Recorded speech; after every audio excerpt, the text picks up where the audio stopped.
welcome to Just Another Podcast. I'm Justin, and I've got Brian here again with me. Brian joined us for episode 4 to talk about Unrest Coffee, but this time he's coming back as my co-host, right? I mean, like, this is the first one of the new normal, I would say, the new normal. The new norm. Brian's going to join us every other week, hopefully, barring schedules, but it may be back-to-back weeks depending on what's going on or what guests are on and so on. But we'll do some chatting and just fill the blanks. That's what I'm here exactly. Brian already told me if my microphone stops working, he's taking over the podcast. So yeah, we're all ready for that. So how are you, Brian? It'll no longer be just another podcast. It will be Brian another podcast. Yes, just another Brian podcast. Because I've got all kinds. There probably is another person called the Just Another Brian podcast. There is just another sports podcast. I know that much. Oh. But Brian would be able to talk about NBA, Celtics, and that's about it. That's about as deep as I go. I could talk a little Patriots. Okay, there you go. Well, maybe a little 2004 Red Sox.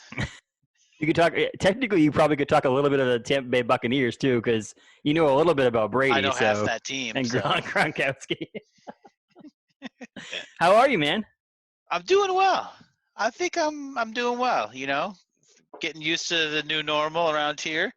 I got getting my office set up in the basement here and trying to figure out the feng shui of the room. But we're working on that. Other than that, it's going pretty good. I've been hitting it hard out in the yard, doing a lot of yard work. Cut down a whole bunch of branches yesterday. It was wild. What's the temperature in the pool? Oh, I purposely don't have a thermometer just so you don't check it all the time. People come over, they're like, "What's the temp?" I'm like, "Oh, it's pretty warm." You know? Well, see, my friends Mike and Karen, they have a thermometer in their pool, and they still go, it's pretty warm. I went there Friday for a quick swim, and it was like 70. And she's like, yeah, it's pretty warm. I'm like, I get in there, I'm like, I know I grew up in New England, and, we still swim in the ocean, which is cold. But that was like a little bit to the point where I'm like, it was only 70 degrees out. I'm not going to jump in a 70-degree pool. It sounds warm, but I bet ours is in the mid 70s, if I had to guess. I mean, is it in the sun all the time? It gets the sun like the first half of the day, and then but we have a solar cover on it right now. I've been really trying to use that a lot more this year. So I think that's really keeping a lot of the heat in. And do you have to put water in it a lot, or does it just stay pretty up? I mean, you have kids, so I don't know if it like splash around a lot or. No, they don't really. I do put some water in a couple times through the summer just because it like evaporates a little bit here and there, just to keep the skimmer going and all that scientific pool stuff. But no, it's going well. Pool's up and running. Got a new lawnmower the other day. Riding? Oh, it's a 0-turn John Deere. Oh. Tell you what, she hums. It's nice. It's a good mower. You know how old you are right now is the fact that you're not even that much older than I am. That you're excited about a lawnmower. That's awesome. Like I've been scheming to get this lawnmower for well over a year, and then finally I did it. So very coffee excited. Business is booming. He gets to buy a new lawnmower, right? Right. Yes. Everyone who bought coffee from me, I'm now riding on it. So. Question for you: if someone buys coffee from you in your neighborhood, will you deliver it on the lawnmower? Or I could. I haven't yet. That'd be a whole new. I might have to like charge a service charge or something. Pay for gas. Mow the lawn on the way there, so everybody's lawn gets mowed one strip across the whole way. Yeah. I picked up coffee at Brian's house on last week, and Taylor goes, "Yeah, Brian has kids, right?" Yeah. No, I just have all those toys that are everywhere. I swear, I spend probably half my evenings just bringing all the toys back into my garage every night. That's what having kids is. Yeah. Well, my dad used to tell me he had kids for me to mow the lawn. So eventually, but then I said, if you get a 0-turn nice lawnmower, why do you want your kid to mow the lawn? You can go out there and mow it. So yeah, like Jude was mowing the lawn the end of last year. He was doing a pretty decent job. We had a riding lawnmower, just the old school riders. and he'd do a decent job. I'd have to go back and I'm one of those guys. I'm that guy. Like I like the nice lines. This past week I did a nice diagonal pattern on my lawn, and so I mowed a different direction each week. And so it was tough for me to let him mow, but I let him mow last year, and I had to kind of fix it here and there. And then, but once I got the zero turn, I'm like, sorry, buddy, Daddy's gonna mow. and it's tricky too. I mean, it's a little harder to kind of Yeah. figure out the steering on it. It takes a little bit of getting used to. So I've let him drive it a little bit. I haven't let him mow officially yet because I don't want him to destroy anything. Well, when we were living in Orrington, basically across the street from where I live now, and they, my dad, we had a riding lawnmower, and my dad would let us mow. But then my dad would be like, "You guys just try to drive as fast as you possibly can on that thing," and then like you can tell where like bumps were because we'd get a little air, and then it'd come down. The mower would like hit the dirt. You'd see dirt fly out of the side of it. We're like, "Oh, okay, Dad." Yeah. Well, like the newer ones, they usually cut the deck out, like to stop the blades going when you get up off the seat. So as Jude, our front lawn's a little bit bumpy in some spots because we've had some work done and trucks have been on it. So, and last year he would be like riding and just like it kept turning the mower blades off because he wasn't heavy enough. Heavy enough, yeah. So That's. I don't have that problem apparently. But so Yeah. yeah, I just want to make sure everything's working correctly here. We got a new microphone set up here for I know you're me. all fancy. Just getting that all used to. Well, the funny thing is, I got a new laptop too for work. So I was going to use that. I was like, oh, I'll use the new laptop, maybe a little bit faster, a little bit better video probably. Well, it uses USB-C only because the new MacBooks only use USB-C. It's not a complaint because I'm an Apple person through and through. But what the complaint is, I'm using this Tascam audio mixer that goes in USB. Oh And I yeah. have these little adapters. They're like USB-C on one end and USB on the other end, and it doesn't register correctly yet. So I bought a cable on Amazon that hasn't showed up yet. It plugs into the back of the Tascam and goes into my USB-C. So hopefully that will fix it. So we're on the old laptop right now. But I I could tell. Yeah. had to settle, right? The picture quality. I don't know if I want to get a better quality image on me. That's what I've been saying. It's like certain people, you're like, why do we want to watch some news people on HD? It's like, ooh. Oh, gosh. No, please turn that off. Well, but it's podcast working. Is going well then. Yeah. Upgrading all your stuff here. I heard you're buying your co-host a new microphone and camera pretty soon. That's cool. Yeah, we have a whole audio engineering crew to come to your house and sit in your house. I'm the one that's going to be remote. I'll be remote. You'll be actually in the studio. I'll set the studio up. But the funny thing is, I had my laptop I've had for 6 years, and it is great. This is my third MacBook, and I've never really had an issue with the MacBook. I think I've replaced the battery on one, and that's only because it actually like exploded. Like I went away for the weekend and came back, and I opened the laptop up, and the whole mouse pad was like lifted. Oh yeah, and all that stuff, and I'm like, what the heck? So that I had was to take a problem. I replaced the mouse pad and the battery. But like this computer, if I was just like a normal person and didn't do graphic design for a living, I would be able to probably have this laptop for another 3 or 4 years, no issues. Like I can easily surf the web on it. I can easily type documents on it. I could easily do a bunch of stuff on it. Adobe has progressed so far with their software that the hardware needs to catch up.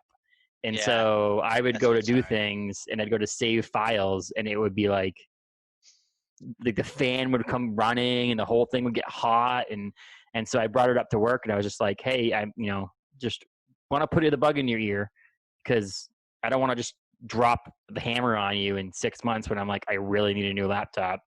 Don't worry about it, so on. And they're like, no, we got to get you the tools you need. So I went online and ordered a new laptop.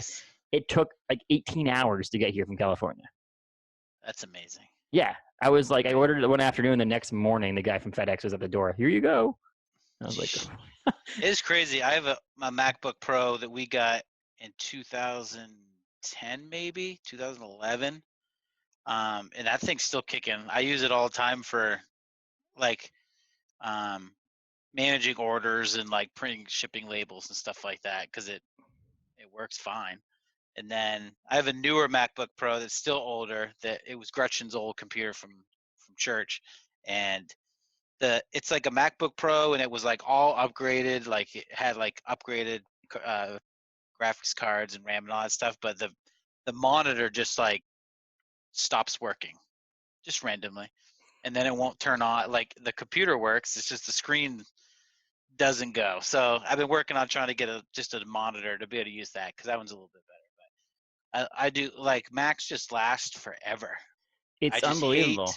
I just hate the way they're like, oh, we'll give you 2 USB-C ports. That should be enough.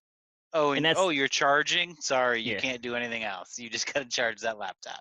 And So I ran into that like what they're stingy. 3 years ago, 4 years ago, 4 years ago now, when I worked at the church in Massachusetts.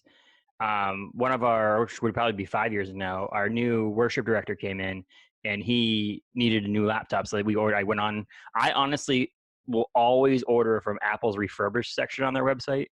It's hard to find for most people because I think they want you to go ahead and buy the new ones, not the refurbished ones. But if you Right. scroll all the way to the bottom of the apple.com website, there's a little thing that says clearance in refurbished in one of those like sitemap at the bottom. And you click on that and you can get computers for $400 or $500 cheaper than they sell brand new, and they're only like 6 months old.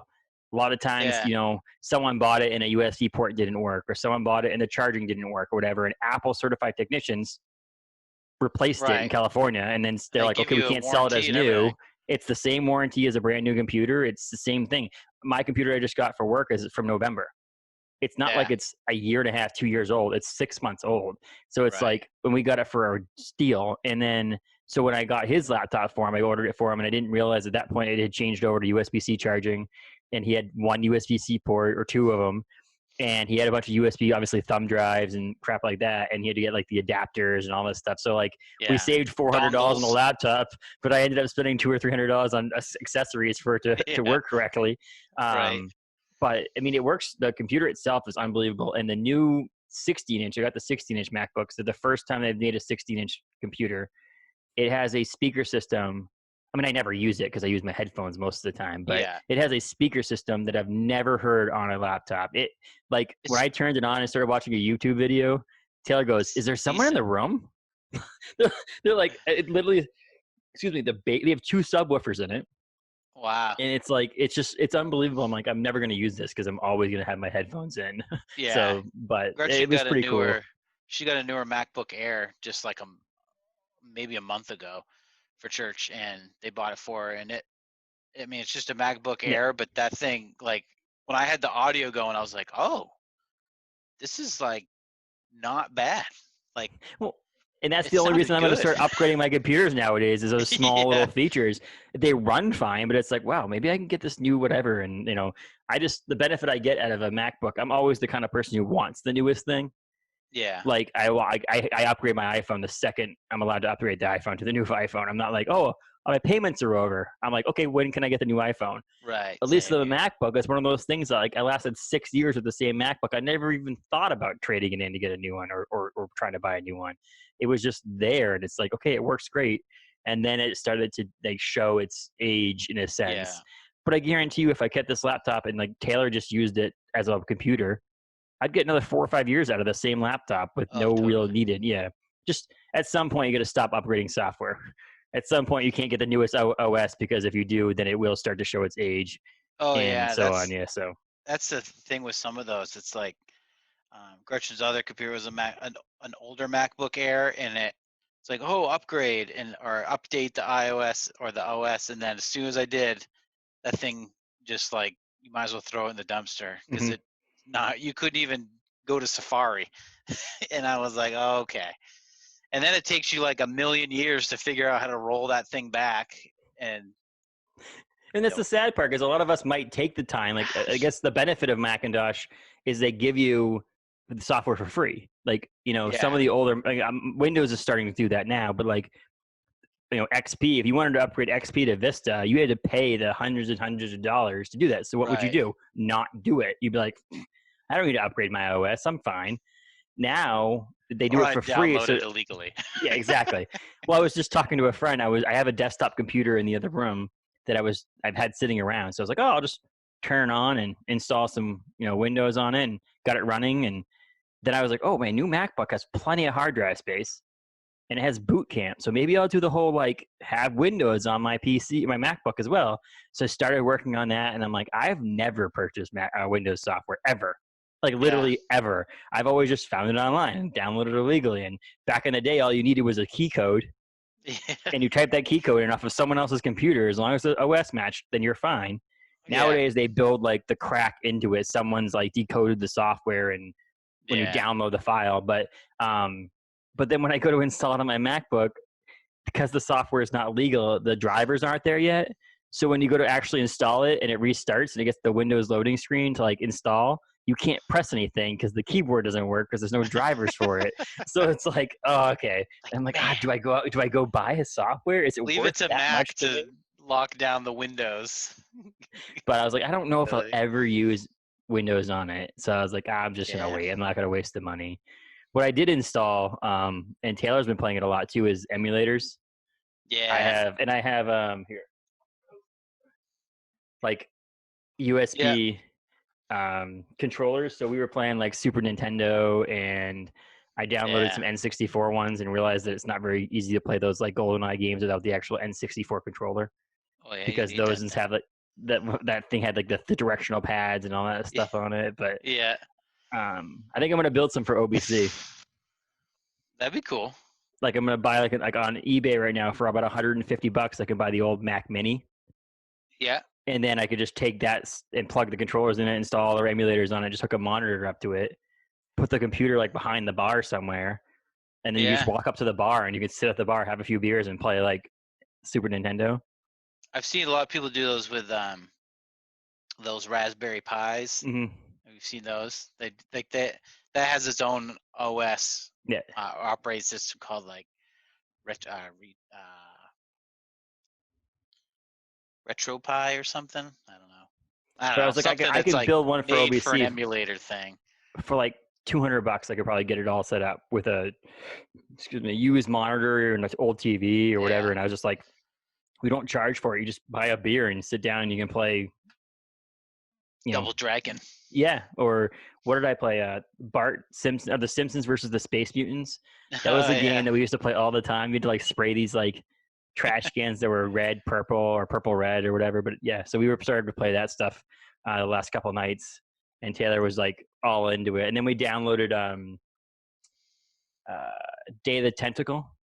Did you ever play that game? It was an old computer game. It was Day of the Tentacle, and they had Indiana Jones and the Fate of Atlantis, and they had Monkey's Island. These are these old computer games that you just press pick up, and you pointed to the screen what you wanted to pick up.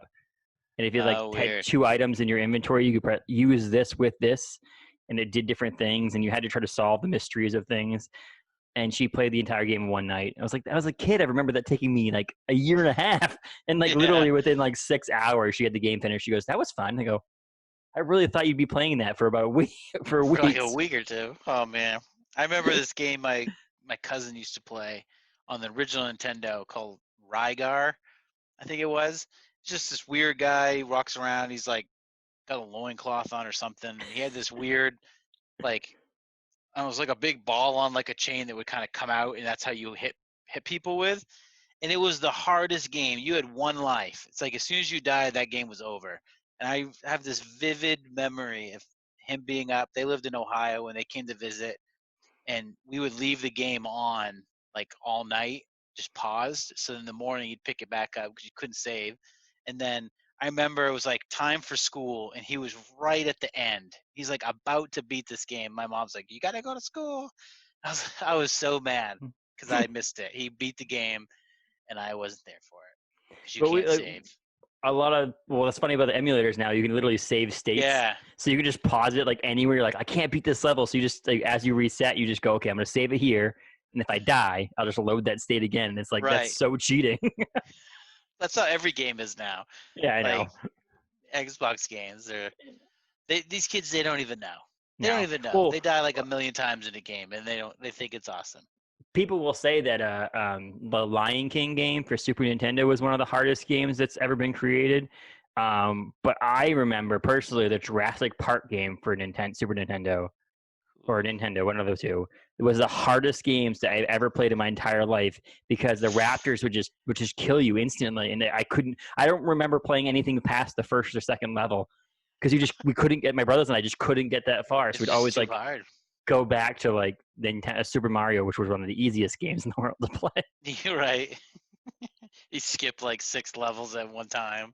Those It's like, portals. why would we want to do that? The whole idea is playing the game, and then like, oh, I wonder how fast I can finish it.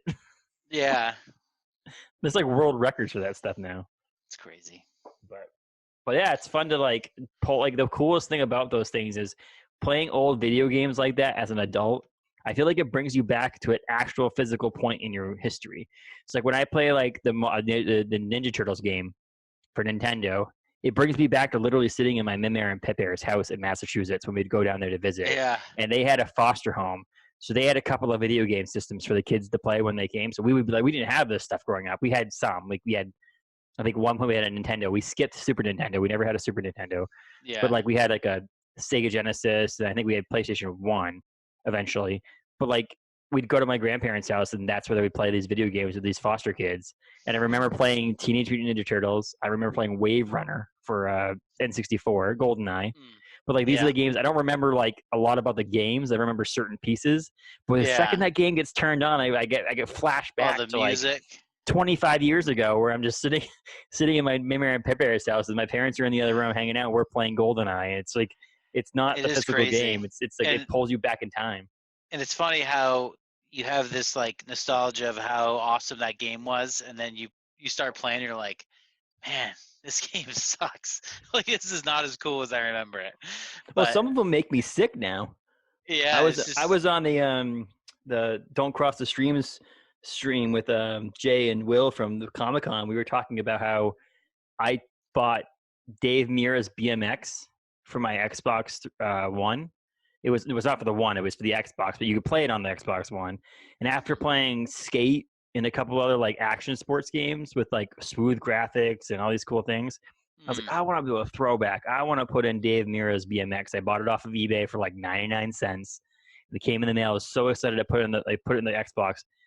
30 seconds in, I was like about to go throw up in the other room because the graphics were so different and so jarring. It was almost like motion sickness at that point. And I was like, I can't play this anymore.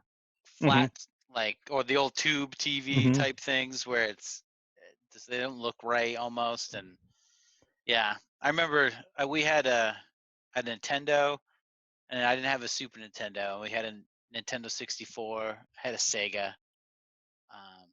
And then it's funny, I remember one of my sister's boyfriends or something like had his PlayStation 1 over, and I remember somewhere finding Tony Hawk Pro Skater, the first one.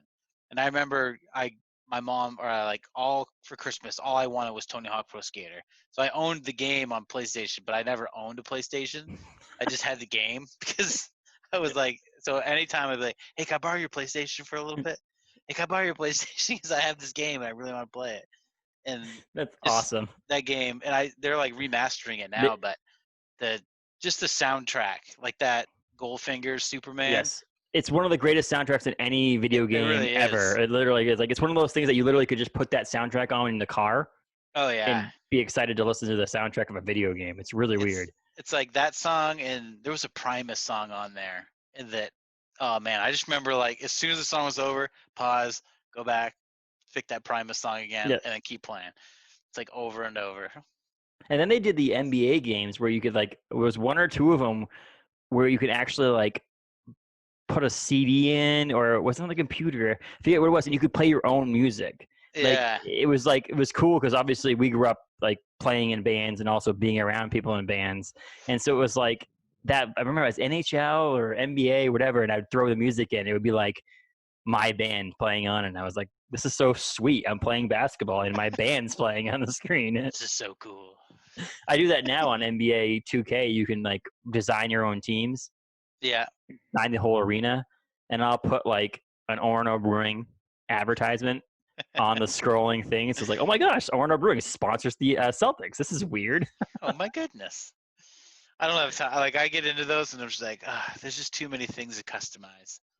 We'll end up spending all the time. We'll just say all the end up playing the time for designing the basketball teams and never actually get to play them. It's like The Sims.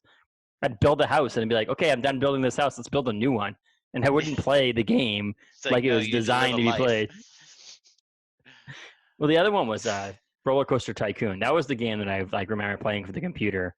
But then I would like design the whole roller coaster, and then you'd like open it, and then you'd quickly, once there are people on it, you'd close it really quickly, and you'd delete a section of the roller coaster, and then you turn it back on again, and the roller coaster would go off the end and kill like 30 people. You're one of those guys, man. It would destroy your rating, though. Like you'd get no ticket sales because everybody's like, "Well, someone died at that amusement park." That guy's a jerk. He just gets you on his ride and then he kills you. He takes your money. There was also like workarounds where someone like got on a ride. It was very like twisty. They'd puke, and they'd show these little like piles of puke, and you had to hire janitors to clean it up. But there was an easy way around it that if you like took the free paths they give you and just click on it, it'd put a new path down. And it didn't cost anything, and you didn't have to hire janitors, so you could just like replace like I knew all the tricks behind it. But that's funny.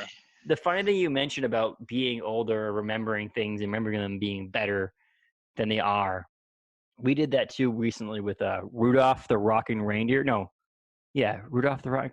He's the red-nosed reindeer. No, there was another one. Something the Rocking Reindeer. It was a classic like claymation, like literal clay reindeer that was a Christmas movie my brothers and I used to watch, and Elvis the Rockin' Reindeer.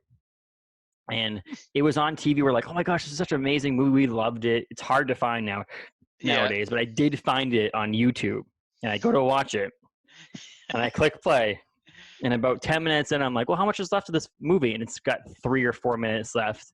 And in my mind, I'm thinking, this is a full-length feature film that's going to be about 2 hours long. But as a young kid, 15, 20 minutes was a long time for you. Oh, because you didn't experience what an hour or 2 hours was of watching something. So when I went to rewatch it, it was like, okay, this is not exactly what I expected it to be. It's like a commercial. Yes. Yeah. I'm like, it's a Vine video now. Or TikTok, or whatever you want to call it. It's as long as the whole thing was. Right. But, yeah. It's fun to think nostalgic like that, though. Like, that's I'm at a point where I like video games, but there's certain ones. I can play, like, Grand Theft Auto, and I can play, like, Red Dead Redemption, which is, like, they're basically their Western version of Grand Theft Auto. Yeah. And I can play a couple of sporting games, but, like, I could never play Call of Duty. I can't play any of these games that are just, like, first-person shooters because I just don't have the reflexes. It's crazy. So Jude's been playing Fortnite. He's 10. Yep. We let him. I finally broke and was like, all right, you can play Fortnite. And so he's been playing that for a number of months now. And it's like, I mean, like I started college, and I think my first year of college, Halo 1 was out. It was like in its heyday. And then I remember, I think it was my second year or something like that, Halo 2 comes out. And I remember waiting in line to get that. And I wasted insane amounts of hours of my life in college career just playing Halo 2. I mean, I like would not sleep or do anything but play that game. And so like part of me was like, I'm excited for you like playing a first person shooter game and stuff like that. But Fortnite is like, it's a whole different animal. And like, I watch him playing sometimes and I'm like, it's impressive. He's a 10-year-old kid, and he's not only do you like have to shoot people and do all that kind of stuff, but he's like building structures while people are, he's like cruising along, and then someone shoots at him and he builds like this whole house and he's hiding in the basement of it. And I'm like, how do you do that? Like, I could barely like figure out what button to, I want to say refuel my gun. That's not even the right word. No, it isn't. Recharge? I don't know. But the funny thing is that people get paid millions of dollars now. Millions of dollars now to play those games. Like there's people who literally like there's like 14-year-old kids who get won $1 million to play Fortnite. Oh yeah. And so Jude's like, he's been dying to get a webcam, and he wants to start his own, YouTube channel and stuff. And I'm like, dude, that's like 1 out of a million kids that did that.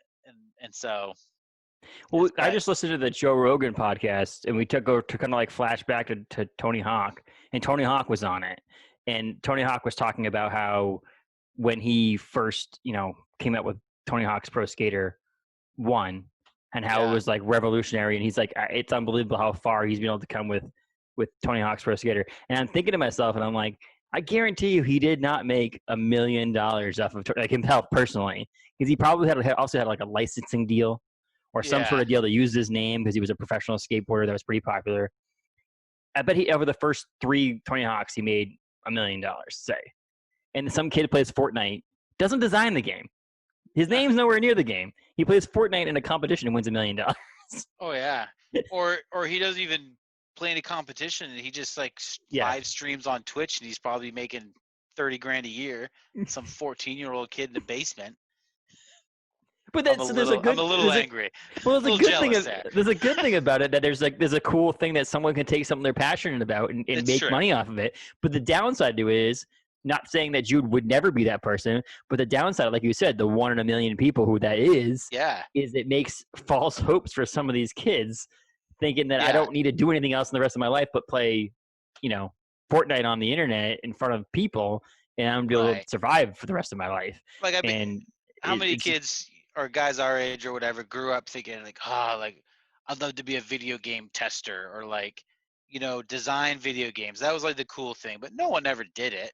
And then now you see kids are like, I want to be a YouTuber. Like, I want to be a Fortnite player. And because for them, it's like, it seems attainable, and not that it's not. And whatever, it takes a lot to, get 1 million followers. Like I say to Jude, I'm like, because he said he wants to play. And I'm like, well, what are you going to do? Like you got to have something that people want to watch and make it different than other people. Like, you can't just be another person who does it. Like, but it's fun talking about those kinds of things. And he's been doing, we started doing some stop motion movies that he's been playing around with, which is cool. He's got like a really old, iPhone 5C that I gave him just to it's not a phone. It just uses the internet. And so he's been using that. I got the little app for him, and the camera on it's horrendous. And so I feel bad, but I'm like, that's all I got. I'm not gonna go buy you a brand new phone. But like, he's been having a ton of fun with those, and I put him on YouTube, and he's got a couple followers and stuff. And every once in a while, he's like, how many views do I got? And like, he's got over like 150 or 200 on one of them. It's just like, I think it's pretty. Like, he thinks it's cool. I think it's pretty cool. It's awesome. I mean, does he like Nightmare Before Christmas or any of those kind of like stop motion movies, or James and the Giant Peach? Yeah, Nightmare Before Christmas. Our whole Lennon, my 3-year-old, she loves Nightmare Before Christmas. Because if you watch, did you see on Disney Plus? There's the show that came out called Prop Culture or something along those lines. It's the guy who looks for props on for movie sets, and it's obviously it's a Disney Plus show, so it's all Disney movies right now. Yeah. But he goes to places and finds lost memorabilia, or he did one on Nightmare Before Christmas. He's done one on Mary Poppins and all that stuff. But the Nightmare Before Christmas one is fascinating as all heck, because it shows all the different Jack characters and all the different work and scale models and all those things that don't look it looks like it could be animated now, but they've literally had these sets with the mountain that curled out, like talk about when the mountain curls out and goes down. It's they had multiple ones of those. They had one where Jack walks up, and they had another one that had a rod they pushed and the whole thing uncurled and went down. It's just it takes really is amazing millions of man hours just to make these things. It's crazy. Yeah, well, it's the thing. He'll work on a stop motion thing, and it'll be 260 photos and stuff, and it's 26 seconds long. But it's still it's cool, and he's into it, and he has fun doing it, and it teaches him a little bit about photography and lighting and stuff like that.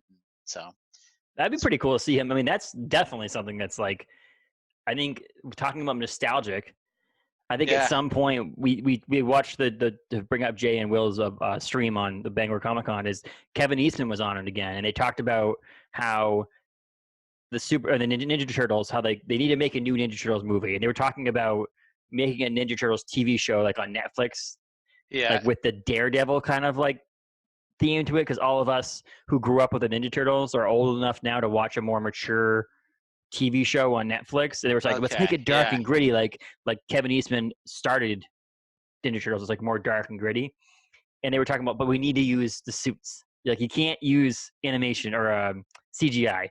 They need to Yeah. be like in those suits, and I mean, they need to kick those butt that original way. Ninja Turtle movies, those hold up, in my opinion. I And love so those. let's do that. But if that's the case, also people are going to want a nostalgic. 10 years from now, they're going to want more like Christmas movies that are stop motion and claymation and Yeah. those bases. I feel like we're in an era that we can, in the next 10, 15 years, I think it'd be pretty sweet to have a whole new generation of classic Christmas movies that we're doing some, like the Kurt Russell one. Yeah. There is some new movies coming out, but if you did an old school, badass version of like the Snowman, Frosty the Snowman, or Rudolph, and do a stop motion like claymation, Yeah. pretty sweet film. I'd be so down for watching a movie like Nightmare Before Christmas again with like a Yeah. modern twist on it or a new story to it. Don't remake that one, but like I don't know, some sort of cool badass movie that's stop motion. So hey, if he continues up with that and continues on that, he could have a career under his Be the next under his Tim belt. Burton. Yes, exactly. Well, not as creepy. Well, you never know. Oh, it is I Jude. guess. Never mind. This is my son, so who knows? No, but yeah, you never know. It's kind of cool. Let's talk about those Celtics. Let's talk about those Celtics. Those are all those things that I wish like I had that as a younger kid. Like I wish, like I wanted to be a skateboarder, but I was too afraid I was going to fall. So it's like, but I continued skateboarding, thinking I'm going to make it pro. I want to make it pro, even though I'm too afraid to land the trick. Like I could flip the board and I could get it to land on its wheels. I'd be too afraid to land on the board. Right. Because I'd fall out from under it. I still thought I was going to be a professional skateboarder. So instead of diverting my attention somewhere else, I continued to skate around on a skateboard thinking I was going to be a professional skateboarder. Guess what? I am not a professional skateboarder. I don't know if you knew that or not, but it never happened for me. Huh. Have you seen, I mean, speaking of skateboard, and we can get to the Celtics soon. Yes. Yeah, but I don't know if you know who Mike DeVito is. He's a retired NFL player. He played for the Jets. He played for Kansas City Chiefs. Anyways, he lives in Hamden, and he's a friend of mine. And he's been posting, like, during the whole quarantine thing, people are posting all kinds of random stuff. And he started doing, like, skateboard tricks because he grew up as a skateboarder. And he was like a defensive lineman. He's a big dude. He's a tall, rugged, like, muscular man, and he started doing these like skateboard videos. Just like he would do a daily trick, or not even daily, but every couple of days he'd put a new trick out, and like crazy like 360 flips and like nollie heel flips and like stuff that I'm like, that's difficult to do. But if you're like 6'9" and he's not young pounds of muscle, that's right. hard. He's not young, so it's not like young. Yeah. He's like my age, I think. So he is fairly. So he's not young. So, but it's cool. Like, it just kind of, and I was talking to him. I was like, man, like, where did you like? Have you always done that right along? And he's like, I haven't done that in years. But everyone where he grew up in, some place in Massachusetts, he's like, everyone skated where I was, and that's what Tony Hawk was saying on this podcast, which is really worth listening to if anybody wants to listen to it. But it's he was talking about how when he was younger, he turned pro at 14. In his mind, he was going to be a pro skater until he was 30. Because at the time when he was growing up, there was no one pro skating after 30 years old. 30 years old was old for a skateboarder. He just was in a competition like a couple months before COVID started, and he's 52. That's crazy. Like, it goes, I definitely don't do the same risky things. I stick more to my. You're not going to see him try to do a 900 again. He sticks out to of a his helicopter or something. Yeah, he sticks to things that are a little bit more technical, but not as dangerous. If he falls from 5 feet, not from 40 feet.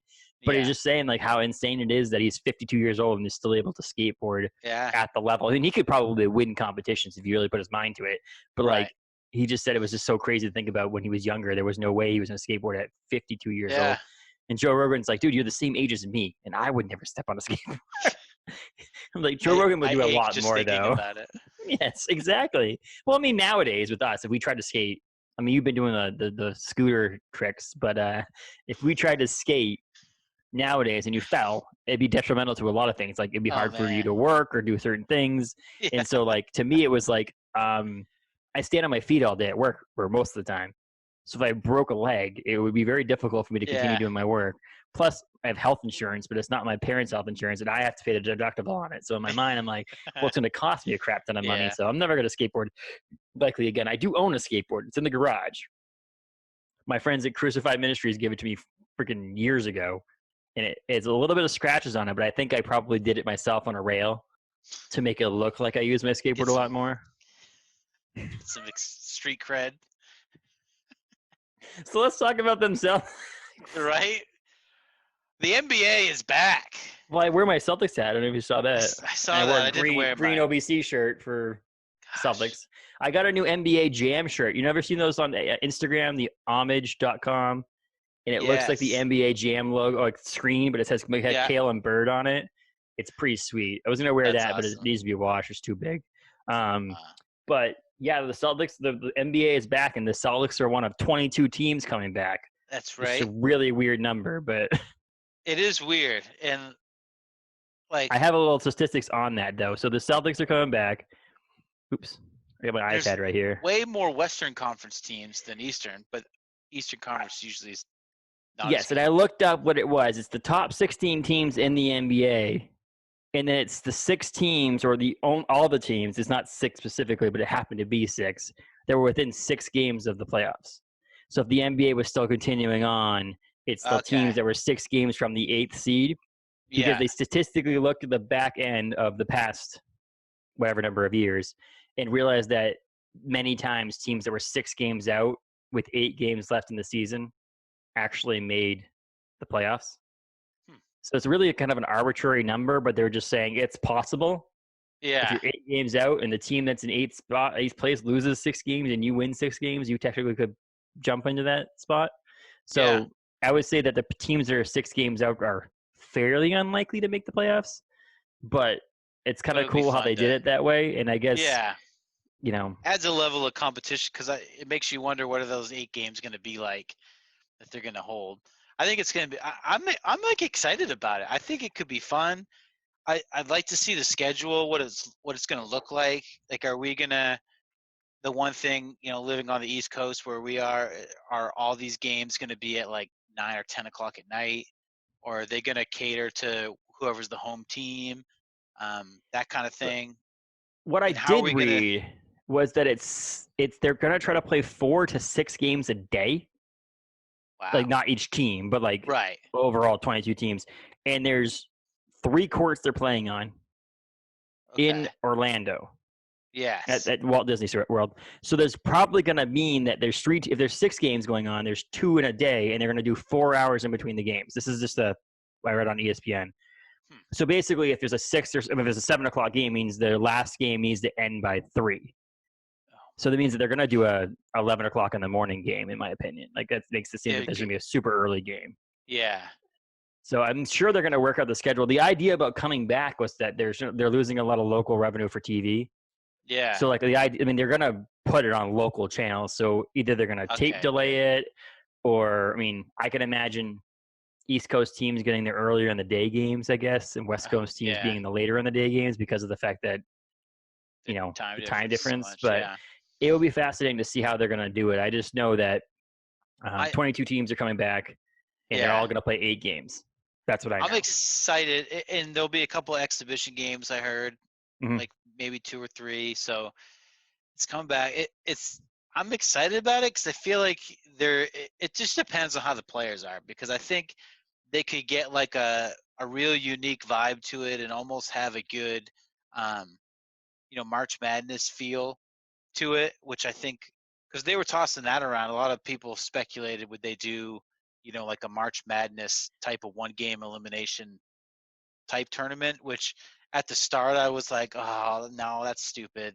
But I thought, like, eventually I was like, yeah, that could be fun to watch.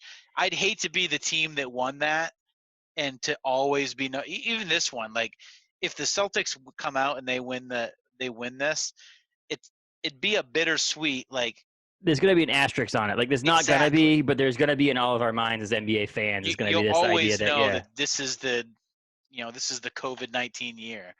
So that's going to be weird. I still think the Celtics will beat anybody. Well, there's a But good chance. I mean, I've read a couple of things online that they're giving the Celtics a pretty good favors. This will kind of put to rest, in a sense, the rest versus rust argument. Like, is rest good for yeah, players, or is they going to make them come back and be rusty? Some of these players, like Kemba Walker, who was like kind of injured but kind of not, and the same thing with right. a lot of the Celtics players, with Jaylen Brown and with like Gordon Hayward, and Tatum was playing a lot and doing a lot, so maybe just this rest helps him. But a lot of Yeah, these players in the Celtics, I feel like we're going to come back and be an entirely healthy team. Whereas I yeah. know that Like the we haven't Nets, had Robert Williams in like for months ahead of yep, this, and he was just coming back, so he's going to be full strength.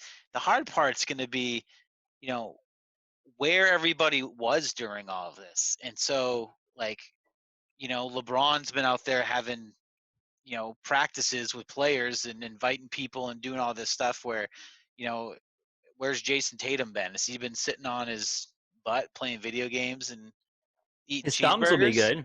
His thumbs will Like, be really good. yeah. So it, a lot of that I wonder, but and then me and Gretchen have been talking a lot about what's next year going to be. So they're going to start Christmas Day, I heard.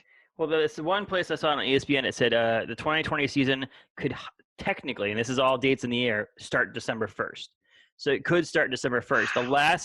last game of the finals can be no later, excuse me, than October 12th. Yeah. So if there's game seven of the finals would be October 12th at the latest. So that gives a half of October and a full month of November for off time. So the Warriors of the League, the Bulls, all these teams that aren't playing in this modified rest of the season are going to be rested. They're going to be like this. They're actually probably going to have more rest because That's a long they haven't break. been playing since March, and so on. But then the two teams that play in the NBA Finals Yeah. are going to have a month and a half to recuperate to get the next season underway. And that means there's going to be training camps, obviously, before that, and maybe some preseason games. Well, and like the draft is, when's the draft? And August 25th. I thought they pushed that back to like October. They pushed it back because it was supposed to be in June. They pushed it to August 25th. I just read online.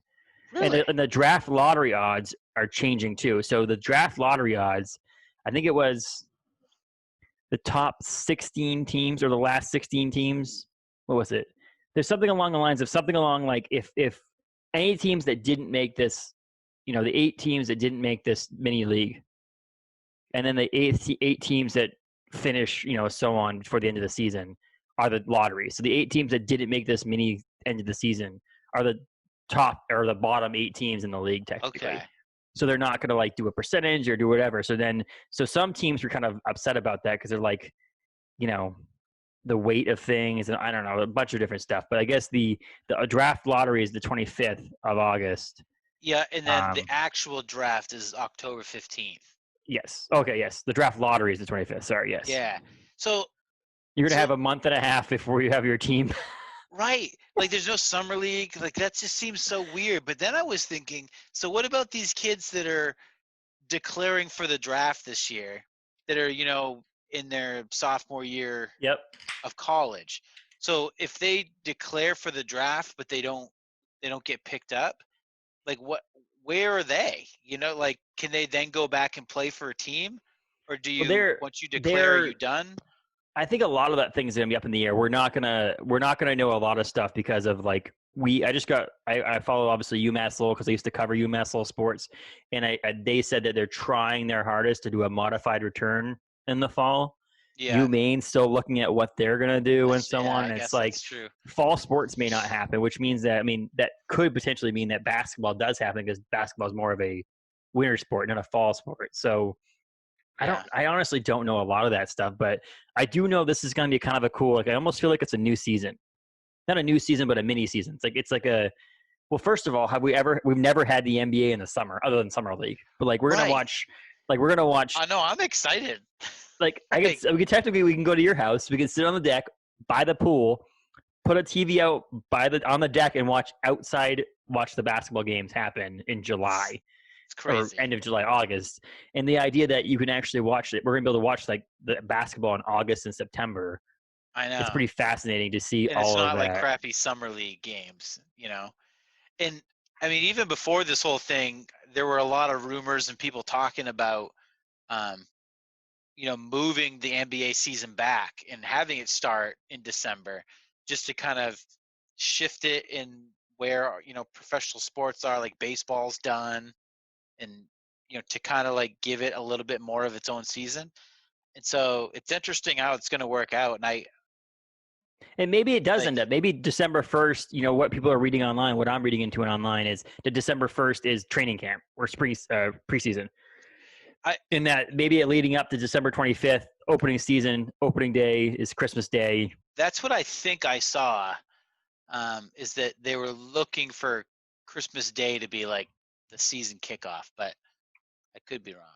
I've definitely heard that happen. Like that was the talk about changing it. I mean, it would make sense for us people that potentially would watch a Bruins game or potentially playoff, Red Sox games. There's always that time at the end of the season if the Red Sox are in the playoffs that there's like what game ends up on Nesson for between the Red Sox and the Bruins, and do you watch the Red Sox play game 3 of a series, or you watch the beginnings of the season for the Celtics? And there's all that aspect of like there's 3 sports that converge, and then it's also like the beginning of football season. So if you're a Patriots fan, then it's like on a Sunday, if all this like if the worlds all collide. There was times when I was covering college hockey where they'd like move the start of the college hockey game because these Patriots were playing that night, and it's like there's a bunch of stuff that you could move that if you move the Celtics to start or the NBA to start until the middle of or end of December, that means that you get like basically the entire month of December, the entire month of November, and the entire most of the month of October to watch hockey or just watch the playoffs for baseball until that's over. And it's like it gives that aspect of, and then into the summer when there's really nothing going on but baseball, and you're lucky that you can play a Celtics game on a Sunday night at 7. And that way, you can watch the Red Sox at 1:00 on a Sunday on Fox, and be able to watch both games, or not compete, or go see one live and then go home and watch the other game, or whatever it may be. I don't think it's a bad idea. I don't like the idea of it being Christmas Day because I feel like it takes away from the holiday that is opening day for basketball and the holiday in the sports world of watching the Celtics Christmas Day games. I think there's a little bit of like I feel like it should start at like the 15th of December. So that you can get to the beginning of the season, and then bam, you have cool Christmas Day games. I don't know. Yeah, I mean, it would only be like 3 teams, or not 3 teams. What was it? Either 4 games on Christmas Day. So out of the teams, there would only be 8 of them that are playing on Christmas Day anyway. So because they do like a 1, a 4, a 8, and then 10 or whatever it is. Like but I can't remember. Even though it's going to be unbelievable. So they're playing all of them in Disney, which is pretty cool. They're allowing the players to go play golf. Like you can play golf when you're not playing. I saw that. I saw they're not like players and their families are not allowed to go like walk around the parks though. No. So you have to play. You still have to observe the 6-foot rules and all that stuff. And they said they're also going to slow down on testing. And they're also going to basically say that if you test positive, the league will still play. It's not a Rudy Gobert thing in March where it's like he tested positive for COVID, and then bam, the season was shut down and we're still in shutdown. It's going to be like, LeBron gets COVID, then LeBron gets pulled away, and anybody that everybody gets tested around him. If he's the only one that's positive for it, he gets quarantined for 14 days, and the league continues on. End of story. So that's me going, okay, Jason, Kemba, Jalen, you're staying away from everybody until we finish this thing. Because, in that minute, we were playing a 22-team, 8 regular season games in the playoff. You can't afford to miss 14 days being in quarantine. Yeah. It's in, I saw I can't remember who was talking about it, if it was Woj or who, but they were saying how there was, a lot of these role players who, they play a couple minutes a game if they're lucky, and that they're nervous about this, thinking they might say they test positive and then all of a sudden LeBron James gets test positive or Kemba Walker and it gets traced back to them, and they're worried that they could inadvertently be blamed for their team not going to the cup or whatever. Wear a face mask. Stay 6 feet away from people. Don't shake people's hands. And guess what? You probably will be okay. It's the same thing now where I wanted to post it on the internet, but I refrained from a lot of this stuff, is not to be selfish or anything, people, but I want to get married in August. So wear a freaking face mask when you go out in public so I don't catch it and no one else around me catches it. Like, I'm just thinking to myself, I'm like, but Some guy came over today. I was dropping off some coffee, and this guy like I had never met before was with him, and he gets out of the car and he comes right over to me, and he puts his hand right out, shakes my hand. I'm just like, oh my gosh, I haven't shaken someone's hand in like. And so like I'm walking back to my house, and then I open the door with my left hand. And yeah. Gretchen's like, "Who is that?" I'm like, "I don't know. I gotta go wash my hand." Well, was And it it's just like, as an episode of Seinfeld where George brings the book into the bathroom, and then it's like tagged as a bathroom book, and so George is like at the diner and he's trying to sell it to Elaine. He's like, I'll sell it to you for $100. $100 is yours. And she's opening it, and then Jerry comes out of the bathroom and goes, "What is that doing on the table?" And she's like, "What?" And he goes, "That's been in the bathroom." She holds her hands up. She goes, "Warning, warning!" And she's like walking to the bathroom like this. Like, that's you walking in the house. You're just like, "Oh, yeah, nope, like, nope. nope. Stay away from it." One way ticket to the bathroom. It's funny because it is that way. People like go in for handshakes, and you're just like, "Oh," but like that's what you're going to do. You have a job. So, for me, I have a job I need to perform. Right, we're going to open soon, and I have to, excuse me, be there to do my job. Right. So what am I going to do? I'm going to do extra precautions to make sure that I can be there every day for my job. Taylor is high risk, so I'm going to do everything I can to make sure she doesn't get, COVID and get sick. So these NBA players need to do the exact same thing. They can't take it for granted. I can get tested whenever I want. Still do everything because you have a sport to play. It sounds funny because it's a game, but it also is it's not. I always used to think about it just as the livelihoods of the NBA athletes and their families. But the livelihood of these local TV channels who have contracts with the NBA to play these games, and the whole thing, the production crews and the commentators and all these people who aren't getting salaries now because of it not happening. So we have an opportunity to bring the NBA back and the Celtics to come back. Let's not screw that up by someone getting super sick or a whole team getting sick and then everybody getting sick. And imagine you getting tested positive and you have no symptoms. You're one of those people that you've got it, but you don't notice it. And imagine sitting on the sideline watching your team play in the playoffs while you're healthy as an ox, really, and you're just sitting there watching. Yes. That's crazy. So the idea that, to focus on the Celtics, we're both huge Celtics fans. So to focus specifically on the Celtics, so the Celtics, the idea is a mixture for the schedule. So you said about the schedule. The idea was to finish your regular season out, dropping off the teams that are not in it anymore. So the Celtics were going to play the Bulls, they were going to play the Timberwolves or whatever to finish the season out. Drop those games off, and technically that's what was supposed to happen.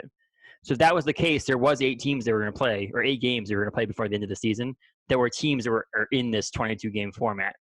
However, teams like the Magic were supposed to play the Celtics a bunch of times, and so on. So what I read on one of the websites was that the potential combination in some sort of fashion could be that the Celtics play the Bucks, the Wizards, the Raptors, the Nets, the Grizzlies, the Blazers, the Heat, and the Magic.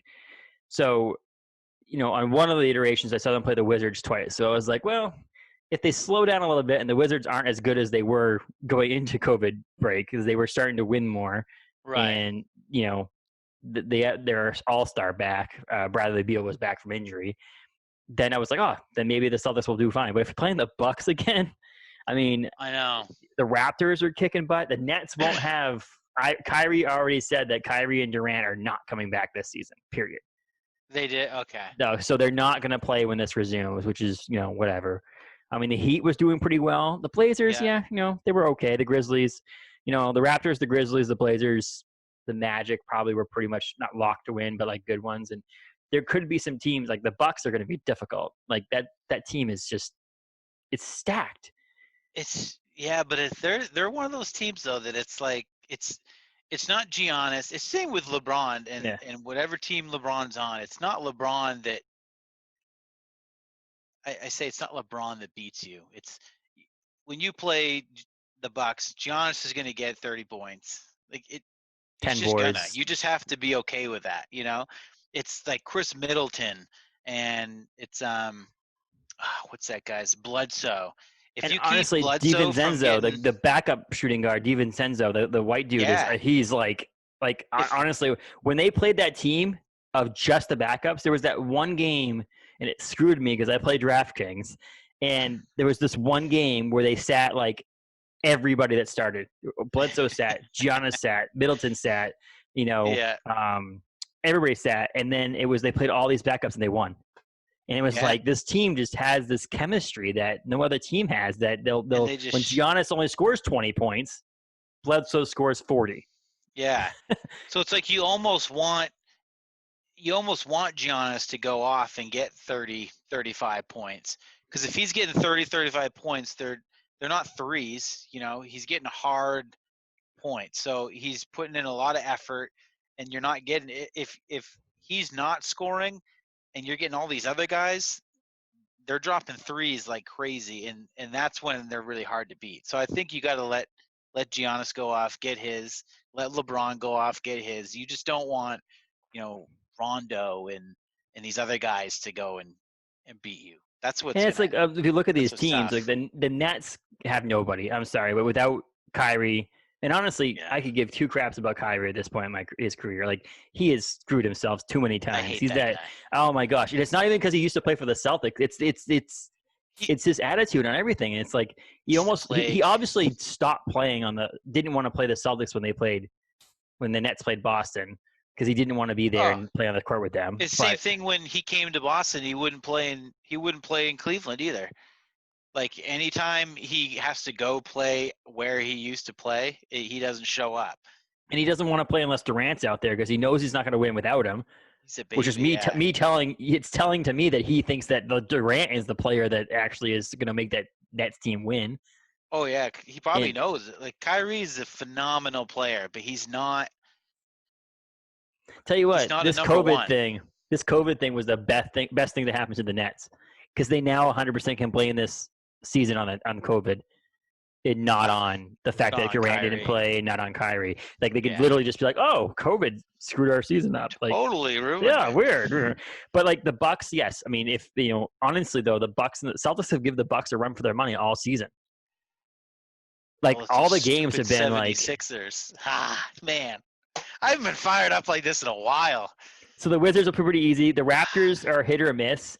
I mean, if you get Damian Lillard to go off for the Portland Trailblazers, then you're gonna have a little bit of trouble. But like, he's gone off for some games before COVID hit. It was unbelievable how 50-point games, 60-point games. It was insane. But the Heat and the Magic again. Jimmy Butler. Ooh, well, Yeah, but they were playing pretty good. I know, but They're like, I they're a mean, decent team, but they're just one of those teams I feel like we have problems with. Like there's same with that Orlando for some this reason.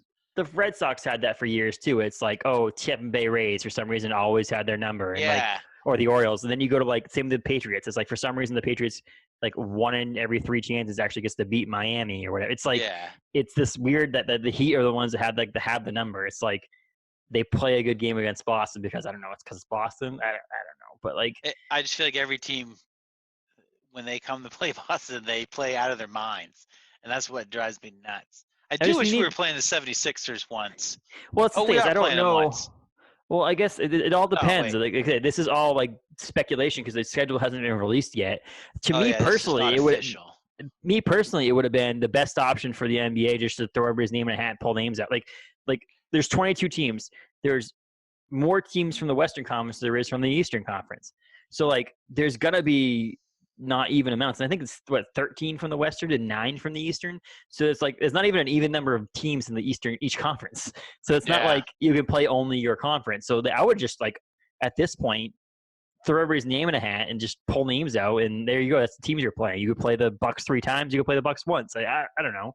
Yeah. I just feel like at this point, how are you going to come up with a schedule that someone's not going to complain about? And the Because Pacers are going to be.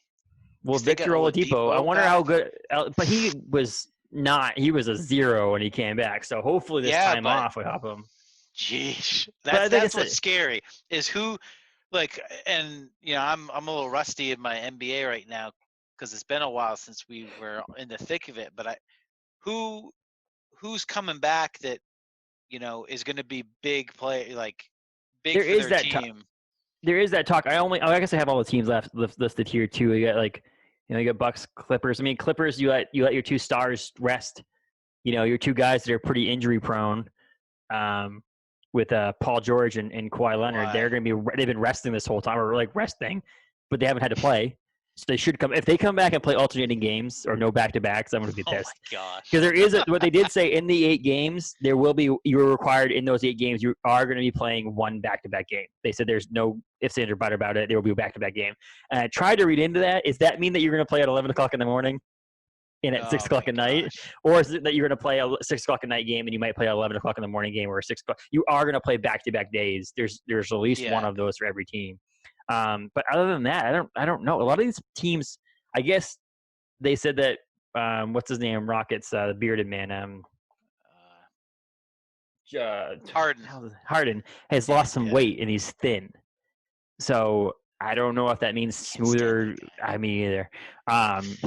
Who was I was trying to say that to someone the other day was like the fact that he will score 45 points and his team will lose. I still would know. How do you not make that mental thought that if I would have passed the ball at one point and let someone else shoot the ball, that we might have won the game? I do want to preface this. When I say I hate that guy, I only hate them because they're on other teams. No, if you can, yes, I don't have genuine hate for many of these players. There's a few. I don't know the money that they're paying him. Well, a lot of those things, I say yes. I hate this guy. I'm not a big fan of Jimmy Butler per se, right? I'm not a huge fan of him. But if he came to Boston, I'd be a fan of Jimmy Butler. But there's certain players, James Harden's, even Russell Westbrook, the money that he's being paid to do what he's doing on that team, I'd rather take the $30 million that Russell Westbrook's being paid and split it between 2 players at $15 million. That's what I would rather do, because of the fact that I don't think when they go off, their teams don't usually do. It's not like an equal equation. It's not like James Harden goes off and the Rockets win. It's not like that. In Boston, the reason why there's not like a high score for the team is because Kemba, Jaylen Brown, and Jason Tatum score 15 or 20 points a game each. Right. And it's like if one of them doesn't have a good game, as long as the other 2 bump their game up, or Gordon Hayward comes into play and does something, then it's fine. If does something, Russell Westbrook, say he's sitting out a game, and then James Harden goes off and scores 45 points and they lose. That means there's nobody else in that team that's doing anything. And I just feel like a team like the Celtics have that Patriots mentality where it's like there's no all-star, even though Tatum was the all-star. Right. There's no all-star, or but there's a team full of level tier below it.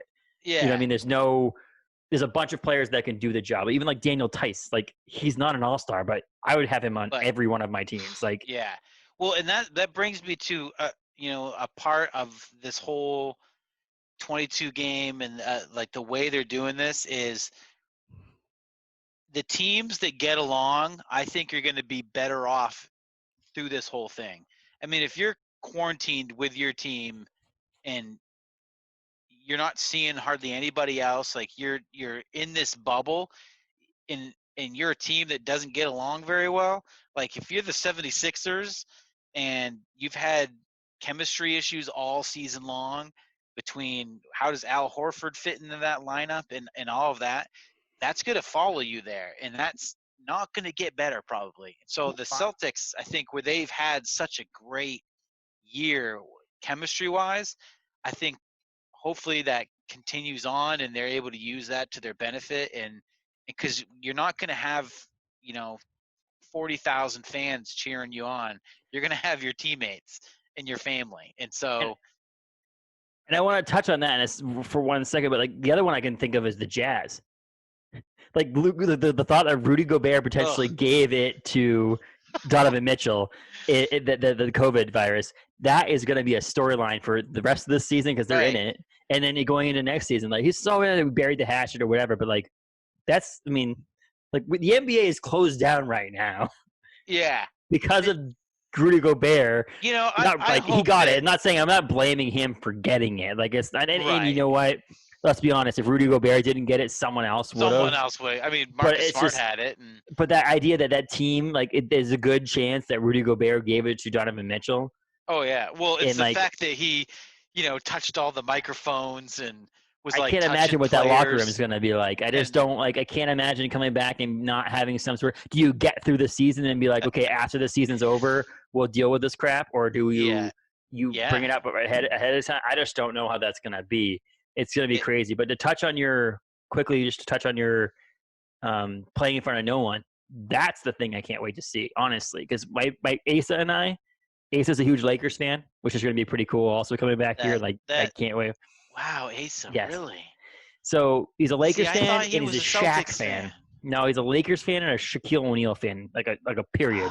So he was like a Shaq fan. He's a Lakers fan, but he like enjoys Asa. watching all basketball. So like he's a Lakers Okay. fan, but like he'll watch the Celtics and so on. So we give each other crap, which is really cool because it's fun having a friend like you who's a big Celtics fan as well.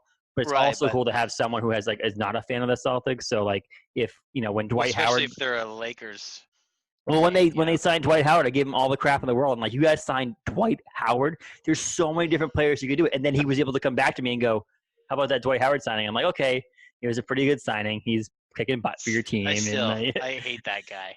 I mean, they kept Dwight Howard and they waived DeMarcus Cousins. Like that's how well Dwight Howard's played that game that season. But the 40,000 scan, we were all excited. Asa and I were talking about because the first game that was going to be played in front of nobody was the Golden State Warriors.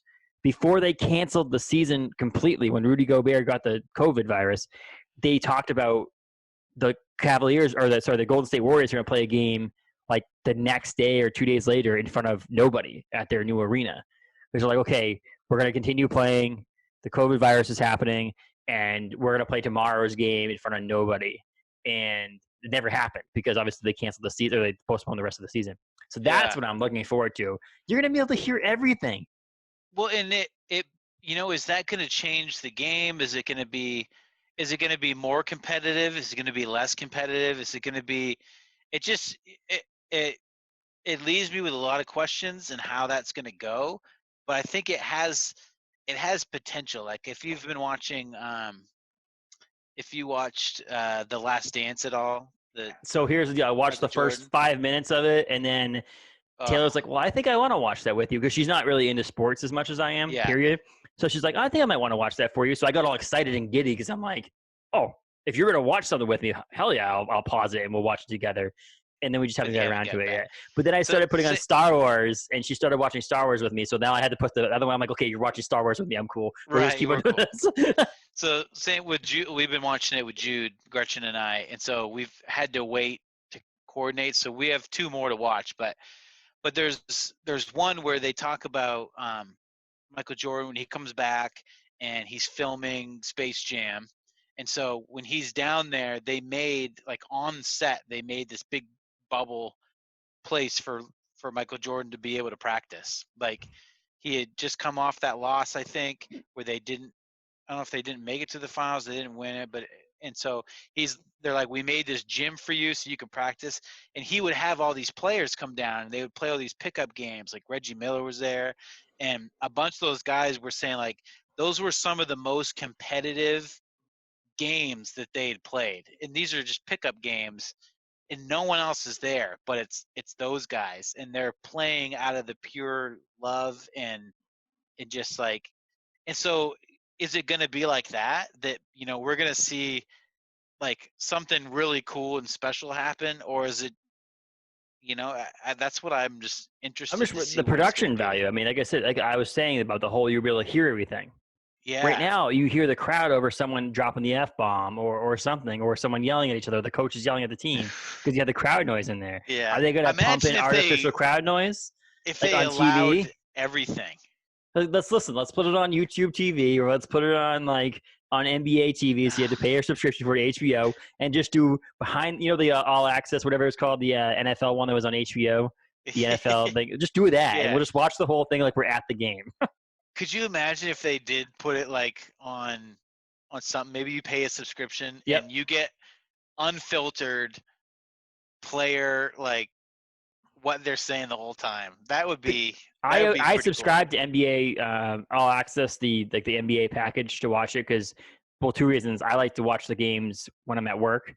So Yeah. like we don't have the package at OBC, so I was like, well, I can put the game on late at night when we're closing down, and I just need to be there to like make sure things are going correctly, and I can watch the 10 o'clock game on the Yeah. West Coast on TV. And when you play a game that's on TNT, so it's on regular TV, and Yeah. it's on NBA TV, give you the TNT extra or whatever the heck it's called, and it's like you Yeah. can watch a player. So like when the Bucks are playing the Knicks or whatever, it's on Giannis the whole time. It's the whole time. Like not the time he's on the court, it's the whole time. So the camera that's him is him sitting on the bench picking his nose. Like the entire game, all you do is watch Giannis. But the problem with it is when he shoots, it doesn't follow the ball. It just is on Giannis the whole time. So it's so stupid. like, what is the point of this? Like, I don't like Yeah. Giannis that much that I want to sit him on the bench with a towel wiping his face off. Like, I want to see, like, have it be the star. So if it's not Giannis, then maybe Kevin Middleton or Chris Middleton's on the court, and maybe it's Eric Bledsoe or whatever. But there is this cool factor I wish that the NBA had, which is things like that behind the scenes. Like, you know, the coach has a GoPro on his chest, so that you can watch like the whole, you know, game from the coach's perspective. Like, I don't know if it's NBA. They show the VR thing where it's like you can sit on the court. Like, I wonder if that's actually like cool, or if that's. I feel like we're gonna get a taste of it when we go to watch the NBA with no fans. I don't know. Because they can't do like an aerial view like they normally do, and that's why Ace and I both talked about the idea they should have done it at local and like go to Orlando but play at high school gyms. School's out of session. Yeah. Bring in your own court, so there could be an NBA regulation court with the NBA lines on it and the teams on it, or build new court. The other thing we said about is I watched Street League skateboarding, and on Street League skateboarding they build this court or this park in the middle of the arena, but when they leave that, they don't bring the park to the next place. Part of it's their nonprofit organization that donates that park to a local community in that area. So they go to New Jersey, they donate it somewhere in New Jersey or New York. In the NBA, if you go to play a game at Bangor High School, I'm just using it local, and then you take that court, and once you're done with it, then you just donate it to the school. So the school has a brand new court now. Yeah.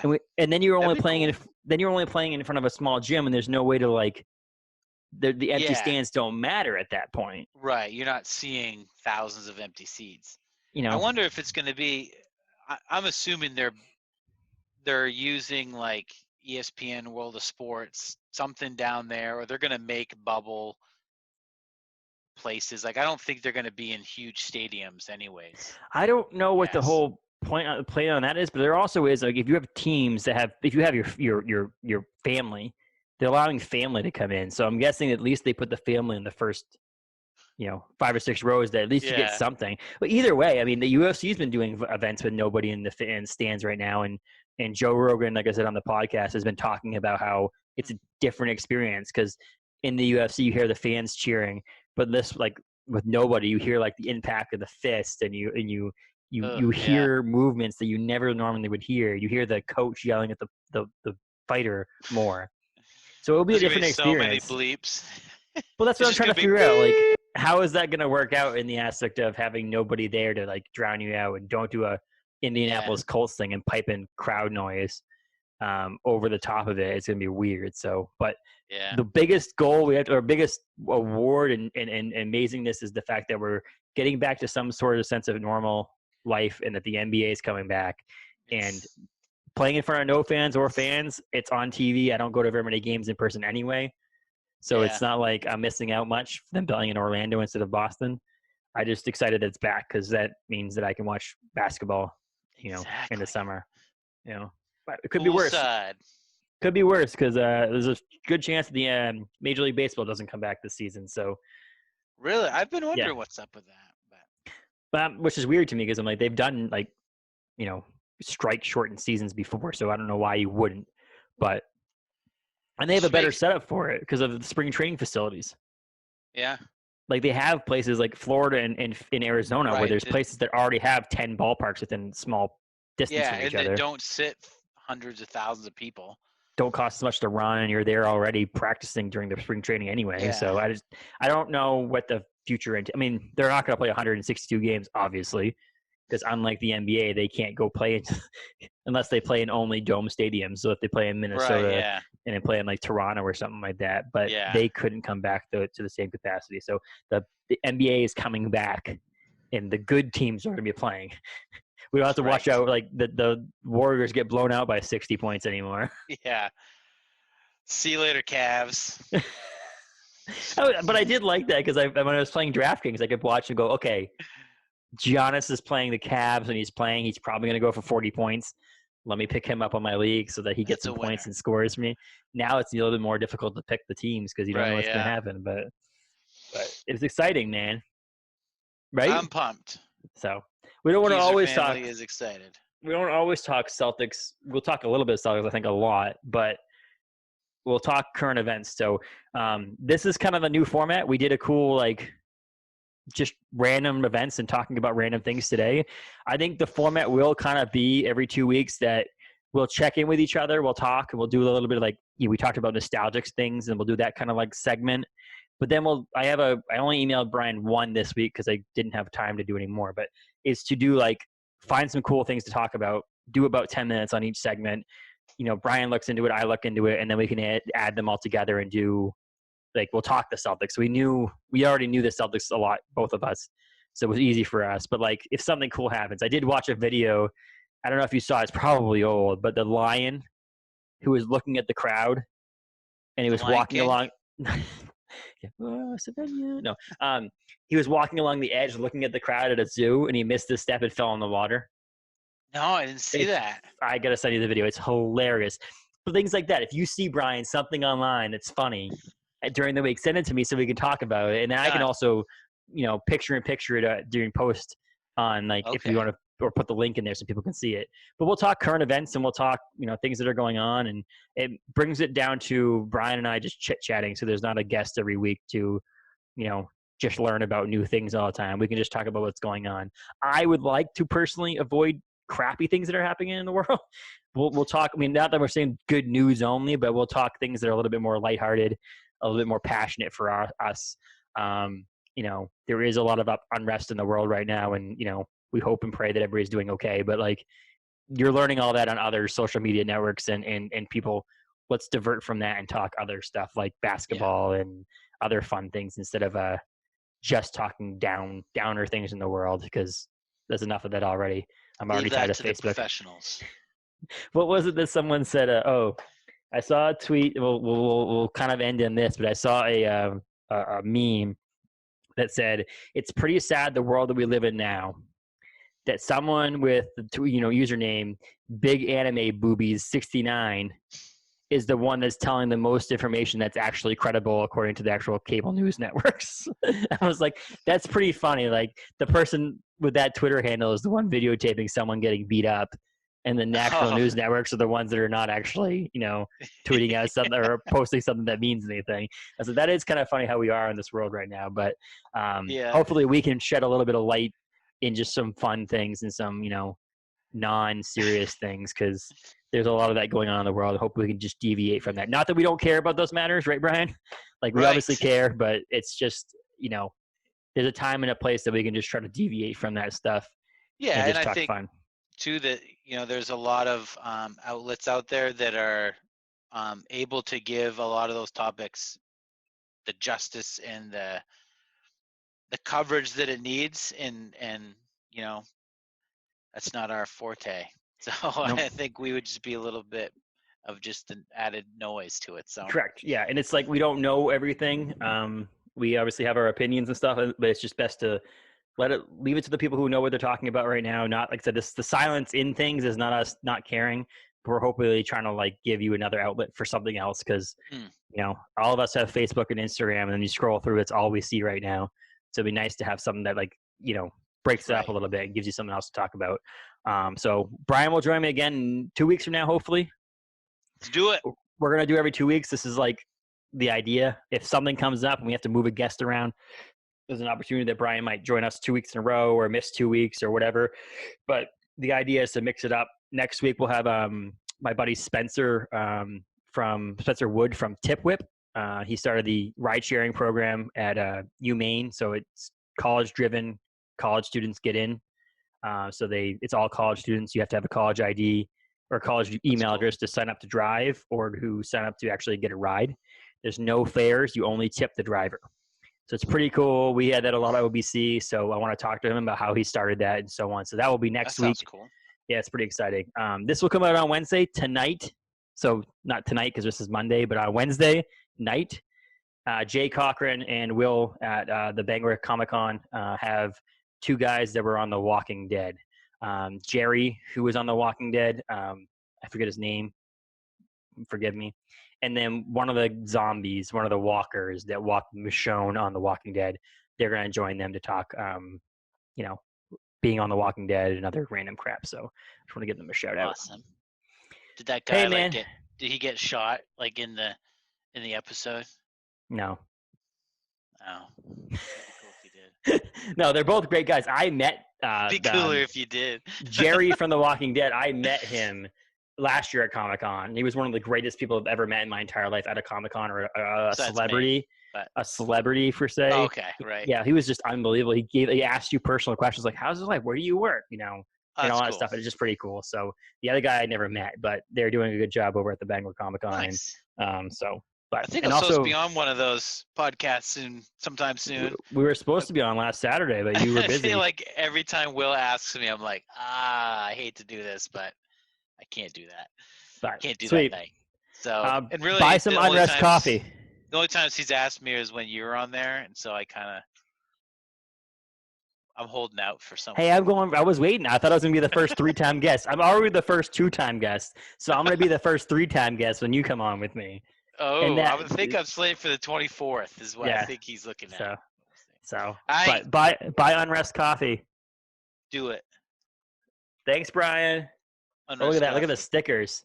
I got my unrest coffee in the mail. I picked it up. But my grinder got delayed on Amazon. It won't be until tomorrow. So I bought a new electric grinder, so I haven't actually got to use it yet. I have to use the crappy. Tell you what, last time we talked, yes, Newman's Own Organic is not good. I put it in there. I'm like, this is gonna be okay, and then I tried it. I'm like, this is not good. This is like burnt coffee. This is not good. So, yikes. But thanks for listening on guys. You can follow us obviously on Instagram and all the different things on any podcast network. Brian, thanks for joining us again, man. I'll see you in a couple weeks. Okay. Always a pleasure. Peace.